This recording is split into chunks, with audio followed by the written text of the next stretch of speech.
Hello, good evening, and uh, good afternoon and good morning sa atin dyan sa Pilipinas.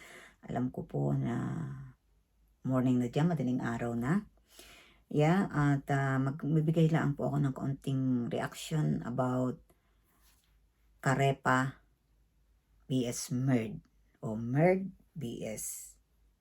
Karepa. Bago ang lahat po ay sinashoutout ko muna si Kuya Bal Santos Matubang, Ate Edna Vlogs, Kalinga Prab, Ruel of Malalag, at ang lahat po ng mga Team Organic, at syempre ang aking Team Tanod. Shoutout sa inyong lahat, hindi ko na kayo isa-isahin, but alam na ninyo kung sino kayo. Thank you sa pagtangkilik sa aking mga video at sa aking mga live na naandyan lahat kayo. At syempre yung aking top 6 din, still, naandyan sila, no? But anyway, here we go. Kanina, of course, may mga contact din ako sa mga Merd at nakita ko yung ano ni Mighty Amy, kung ano ang Merd at kung ano ang dapat gawin. Ang bawat isa at hikain ng bawat isa. Ganun din po narinig ko sa live ni Sister Teacher N, na si Birador. Congratulations, Birador, sa pagiging president ng Karepa. At ang ganda niyong kung tingnan, ang ganda na pakinggan yung mga sinasabi ni Birador kanina na about mga tungkol sa mga reactionist, sa mga reactor, at siguro talaga magkakaisa at sana wag patinag si Birador kung sakaling mayroong kaunting na magandang adikain mo, magandang adikain ng Karepa, magandang pagbabago, at alam ko na kakayanin mo yan. May kami, ika nga sabi ni Direk Nelsa, why not na si Birador, aagri siya dahil sa alam mo yun, ibang alindog ni Birador kay Direk Nelsa. Hi Direk. But anyway, talaga sa nakikita ko po ay talaga sigurong sana nga magkaroon ng pagkakaisa at kasi eto nga po Karepa at saka Merd, alam naman natin ng isa't isa na mayroong in the past na dapat ay hindi nababalikan. Yung mga nasa Karepa, wag na mag-ano ng tungkol dito sa Merd, at yung mga Merd, wala na yun sa Karepa. Sana yung i-focus na lang natin yung pagkakaisa ng Kalingap. Pagkakaisa ng nagawain, ano ang ating adhikain, ano ang ating dapat gawin sa pangunguna ni Kuya Bal, of course. Hi Ate Emmy, at Mighty Emmy, hello. Sa tulong ni Mighty Emmy. At narinig ko si Birador kanina na kung ano man ang problema, silang dalawa magkukontakan to improve, para mai-improve na kung ano mang problema, at saka yung mga desisyon, aas nila sa kay Kuya Bal. Si Kuya Bal pa rin po ang magdidesisyon ng lahat. Kaya ako ay naniniwala na, malaki ang paniniwala ko na gaganda ang sitwasyon. Although, hindi po natin maiwasan ang basher, hindi natin maiwasan ang against each other, dahil tao lang po tayo. Yun nga po, magkakapatid, nagkakaaway-away tayo pa kaya na hindi naman tayo magkakakilala. At naunawaan ko yun kahit na saan, kahit sa mga GC, may mga misunderstanding po sila. Mayroong kanya-kanilang opinion. Kaya alam natin sa ating sarili na hindi dapat tayo magpadala sa lahat ng emosyon, sa lahat ng mga inanakit, galit. Mag-isampul na lang po ako kanina. Actually, galit po ako talaga kanina. Disappointed ako sa isa naming kasamahan. Pero nag-apologize naman po siya. Dahil ayaw niya ng gulo. Kaya sige lang. Why not? Another chance, ika nga. Pero nakaka-disappoint kasi ako po may paninindigan sa sarili, eh. Ako yung taong 'pag sinabi ko, gagawin ko. 'Pag nasabi ako, paninindigan ko kung tama ako. Para lang si BPM, ballpoint man. Hindi ako magsasalita ng wala akong pruweba. Hindi ako magre-react ng wala akong narinig ng dalawa kong tenga. Actually, marami po ako na dapat gawin o na isipin o papaano makatulong. Yun ang aking iniisip na lang.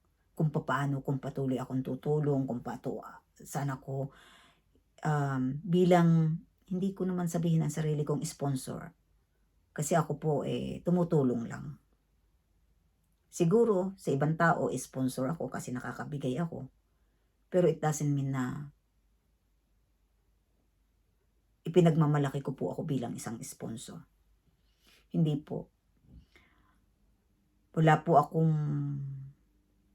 kahit sino ang pumilit sa akin, kung ako po yung tao kasing kahit anong pilit ng isang tao sa akin, kung bukal sa labag sa loob ko, hindi ko po sila tutulungan.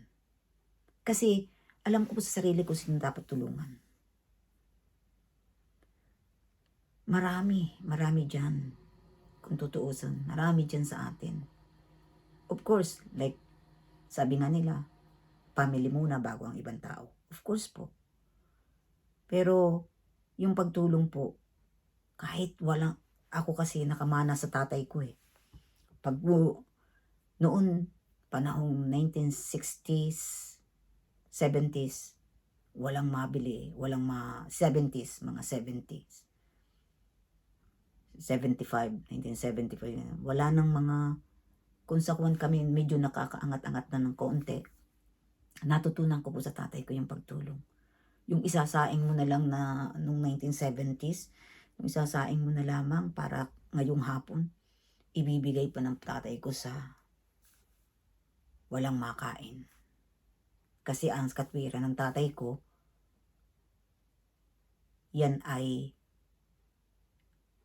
mabuti tayo, nakakain na tayo. Sila hindi pa kumakain, ano pa yung tiyan nila. Kailangan gabi na, wala pa silang nakakain. Kaya yun po natutunan ko. Ako'y po napakamatulungin tao. At ang ugali ko rin po ay isa, na pag ako'y kinanti, hindi ko rin po sila titilingan. Parang masabi nilang balahura. Pero hindi po ako balahurang tao ha. Mabait po ako. Pero wag lang akong kakantihin. Ika nga babanggitin yung pangalan ko against sa akin.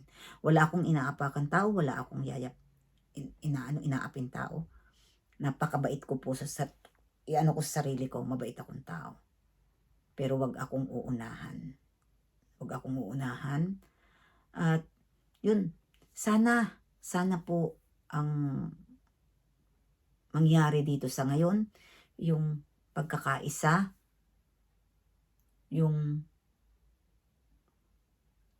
ipagpatuloy ang adhikain ng Kalingap, yung magkaroon tayo ng na kung kailangan ng isa ng tulong, tutulungan kung kakayanin. Pero wag po natin ipilit kung hindi naman natin kaya. At sa po naman ng kay Dodong Ruel, kay Kalingap Rab, alam ko po may magpinsan yan, nagtutulungan. Nagkukontakan po sila para Pero sana one day, yung magkasama-sama rin sila. Yung mga angels ni Kalingap Rab, si Rochelle, yan. Sana maging sulit. Wala naman pong hindi mangyayaring maganda kung hindi natin susubukan. At yung mga basher, yung patuloy na inaanuhan po, yung takdakan o anuhan sa mga kapwa nila reactor, dapat iwasan po natin yun. Like marinig ko nga si Berador na sinabing ganun, agree ako sa kanila. Kaya saludo ako sa iyo, Berador, at syempre suportahan po natin si Kuya Bal panoorin po natin ang mga video niya. Siguro one of these days, kung po pwede kay Kuya Bal, re-reactionan ko yung video niya. Kay Kalingap Rab, kay Dudong Ruel, okay lang kasi yung mga fans din ng Rochelle, pumupunta sa akin, kaya thank you sa pag-ano, pero syempre, kailangan natin ng mga permiso sa kanila. At eto nga kay Birador, maganda naman yung sinabi ko, kaya gusto ko lang yung opinion ang marinig ninyo tungkol doon. Kaya sana yun, gusto ko lang pong reaksyonan nga yung ano ni Mighty Amy at saka yung kay Birador, na sinabi nga niyan ni Birador na kung may mga problema na dapat anuhin, iko-konsulta niya silang dalawa, mag-uusap ni Mighty Amy, at pagkatapos po ay diretso kay Kuya Bal. Kaya si Kuya Bal pa rin po ang ating ama ng kalingap. Nasa kanya pa rin po lahat ang desisyon. Basta magkaisa lang po at nakasaludo at nakasubaybay po at nakasuporta kami sa Team Kalingap. Solid na solid po kaming, especially ako, yung aking Team Tanod po. Kung kailangan ng inyong viewers, nandiyan po ang mga Team Tanod. At syempre, pag si Kuya Bal po ay nag-live, talagang kung wala po ako dahil different time, nandiyan po ang Team Tanod nakasubaybay sa kanya. Kaya hindi po ninyo ako, kaya nga po gumawa ako ng sarili kong, sariling group o team na para yun po tanod na nakasubaybay laang. Parang laging nakatanod sa inyo. Yun po. At syempre, doon po sa mga hindi, nasa outside na hindi kalingap, na nakasuporta sa akin dahil sa aking mga pag-game. Guys, may once a week o once every 2 weeks po, magpapagame po, hindi po yung mawawala sa akin dahil gusto kong i-share ang blessing na binibigay sa akin.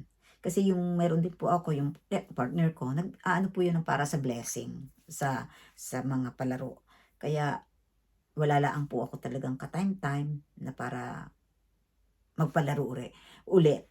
Pero mangyayari po yun. Kaya yung mga shoutout diyan sa mga viewers ko na namimiss nila yung mga palaro ko, yung pag-game ko, pupunta pa rin po tayo, huwag kayong mag-aalala, at lagi po akong nandyan lang sa tabi nyo, at alam naman ninyo ang aking messenger, andyan lang po, at thank you po sa mga nag-comment, thank you po sa lahat ng sumuporta at nagbigay sa akin ng comment, magandang comment. Salamat po ng marami, at sana po pagpalain tayong lahat ng may kapal, at tayo ay mabigyan pa at magkaroon ng lakas ng pangangatawan, lalo na po sa mga vloggers, sa mga Team Kalingap, magkaroon kayo ng malalakas na katawan para patuloy ang inyong pagtulong sa mga nangangailangan. Thank you so much. Ito hanggang dito na lang po, at inuulit ko, congratulations kay Birador sa team sa Karipa at sa Merd. Sana po, please, magkaisa tayong lahat. Shout out po sa inyong lahat. Bye. God bless. Thank you.